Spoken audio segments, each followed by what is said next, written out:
এবং আমি দুজনেই বিএনপি করেছিলাম। মুক্তিযুদ্ধের সময় ক্যাপ্টেন অলি আহমদ হিসাবে সর্বপ্রথম পাকিস্তানের বিরুদ্ধে বিদ্রোহ করেছিলাম।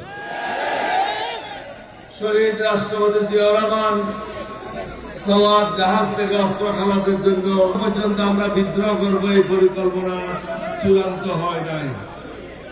তিনি যাচ্ছিলেন চট্টগ্রাম বন্দরের দিকে।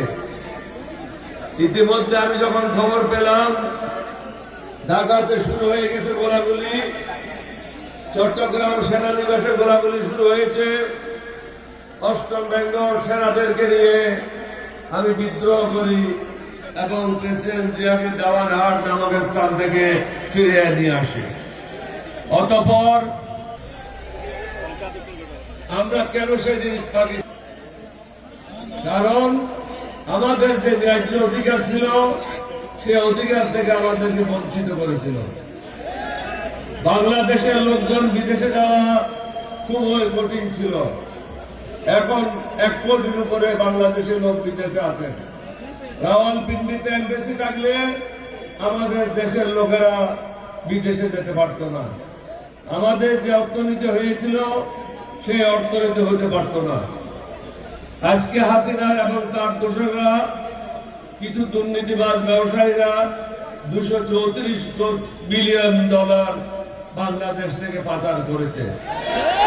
এই টাকা যদি থাকতো বাংলাদেশ পৃথিবীর মধ্যে অন্যতম একটা ধনী দেশ হিসাবে পরিণত হতো। বাংলাদেশের মানুষের কোনো সমস্যা নাই, উর্বর জায়গা, আল্লাহর মেহেরবানি, এরকম জায়গা পৃথিবীতে কোনো কারণ নাই। একটা বীজ পড়ে থাকলে সেটার থেকে চারা ওঠে। কিন্তু এখানে রাজনীতিবিদেরা হলো মহা দুর্নীতিবাজ, শুধু দুর্নীতিবাজ না, মহা দুর্নীতিবাজ। শহীদ জিয়ার বিএনপি এখন আর নাই, বেগম জিয়ার বিএনপি এখন আর নাই। এখন ভাড়াটিয়াদের বিএনপি, দুর্নীতিবাজদের বিএনপি, চাঁদাবাজদের বিএনপি। ওই কারণেই আমি বিএনপি ত্যাগ করেছিলাম 2006 সালে।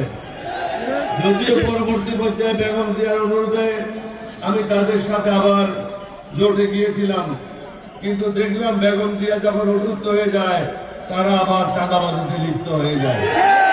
সুতরাং এই চাঁদাবাজদের সাথে থেকে আমি দোজখে যাওয়ার জন্য রাজি না।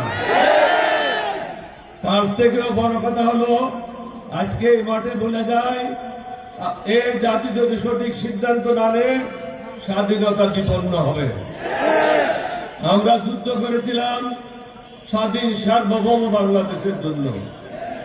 এখন একটা দল বিদেশিদের দালালি করছে, তাদের ইচ্ছা অনুযায়ী কাজ করছে, তাদের ইচ্ছার বাইরে যেতে পারবে না। আমি বলেছিলাম এরশাদকে একটা চেইন লাগিয়েছিল, এরশাদের ভাই তাদেরকে 2টা চেইন লাগিয়েছিল ভারতে। এখন যারা আমাদের বিরুদ্ধে নির্বাচন করছে তাদেরকে 3টা চেইন লাগিয়েছে। সুতরাং ভারতের বাইরে, রর বাইরে তারা যেতে পারবে না। আমরা চাই না এই দেশ ভারত শাসন করুক। সিদ্ধান্ত নিতে হবে, সেই সিদ্ধান্ত হবে 11 দলীয় ঐক্য জোটকে ক্ষমতা আনার জন্য ভোট দিতে হবে। যে যেখানে প্রার্থী আছে বিভিন্ন মার্কা নিয়ে আমরা আছি। আমি জামাত হই নাই, জামাতের লোকেরাও এলডিপি হয় নাই। আমরা স্ব পরিচয় নিয়ে এক জায়গায় একত্রিত হয়েছি। কেন একত্রিত হয়েছি? হাসিনার দোসরদেরকে এখান থেকে বের করার জন্য, পরাজিত করার জন্য। হাসিনা চলে গেছে, আপনারা শুনেছেন বিএনপির মহাসচিব কি বলেছে? 2টা গুরুত্বপূর্ণ স্টেটমেন্ট। একটা হলো তিনি বলেছেন যে জুলাই বিপ্লবে তাদের কোনো অংশগ্রহণ ছিল না,